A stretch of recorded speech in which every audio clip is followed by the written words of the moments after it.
और TV actress Tunisha Sharma की मौत मामले से जुड़ा अब एक और जो सवाल है वो खड़ा होने लगा है कि क्या लव जिहाद का शिकार हुई हैं तुनिशा शर्मा।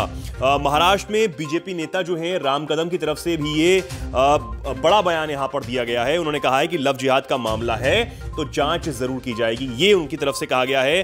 आपको बता दें कि दूसरी लड़कियों से भी संबंध थे, ये परिवार की तरफ से आरोप शीजान खान पर यहां पर लगाया गया है। साथ ही साथ परिवार पहले ही कह चुका है कि उनकी बेटी आत्महत्या नहीं कर सकती। साथ ही साथ अब यह भी उनकी तरफ से कहा गया है तुनिशा शर्मा को जो है शीजान खान ने धोखा दिया है, यह भी परिवार की तरफ से यहां पर बड़ा आरोप शीजान खान पर लगाया गया है। यह मामला अब तूल पकड़ता हुआ दिखाई दे रहा है, लव जिहाद का एंगल भी इसमें आता हुआ भी अब नजर आ रहा है। इस पर और जानकारी के लिए हमसे चलते हैं हमारे संवाददाता शेखर जी की तरफ। जी शेखर जी, ये अब लव जिहाद का एंगल जो है वो भी इस मामले में निकलकर सामने आ रहा है। जी बिल्कुल चेतन जी, ये सवाल इसलिए और उठने लगा है क्योंकि बीजेपी के जो नेता हैं राम कदम, उनका एक बड़ा बयान आया है। उन्होंने साफ तौर पर इस मामले में यही कहा है कि अगर इसमें कोई लव जिहाद का एंगल है तो वो इसकी भी जांच कराएंगे और तुनिशा को किसी भी सूरत में इंसाफ दिलाएंगे। तुनिशा को इंसाफ दिलाने में वो परिवार की मदद करेंगे। तो ये बयान राम कदम की तरफ से आया है। पहली बार किसी पॉलिटिकल पार्टी की तरफ से इस मामले में लव जिहाद का मामला जो है, लव जिहाद के एंगल से जांच कराने की बात जो है वो सामने आई है। बड़ी बात ये भी है, इसके अलावा परिवार की तरफ से भी कई ऐसी बातें कही गई हैं जो इशारा करती हैं कि शीजान खान जो है वो तुनिशा के साथ में एक रिलेशनशिप में तो था, लेकिन उसके अलावा भी वो कई लड़कियों से रिश्ते में था। जो परिवार ने दावा किया इस मामले में, साफ तौर पर परिवार ने यही कहा कि तुनिशा और शीजान जो है जब लद्दाख गए थे तब वहाँ ये दोनों जो हैं वो करीब आए थे एक दूसरे के, और उसके बाद ये दोनों जो हैं रिलेशनशिप में थे। लेकिन 15 दिन पहले तुनिशा को पता चला कि जो शीजान है वो तुनिशा को चीट कर रहा है। शीजान जो है वो दूसरी लड़कियों के साथ भी उसके संबंध हैं और इसी वजह से जो तुनिशा है वो इस बात से बहुत ज़्यादा आहत हो गई थी और उसे इसी के चलते पैनिक अटैक भी आया था।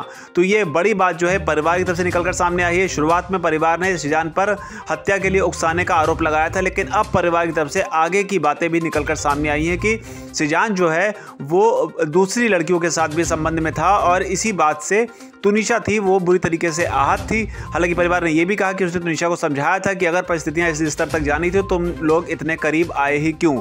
तो ये एक बड़ी बात है। इसके अलावा जो है परिवार ने यह भी साफ किया है कि तुनिशा जो है वो प्रेग्नेंट नहीं थी। हालांकि इसे कई लोग परिवार की अस्मिता के साथ भी सम्मान के साथ भी जोड़कर देख रहे हैं।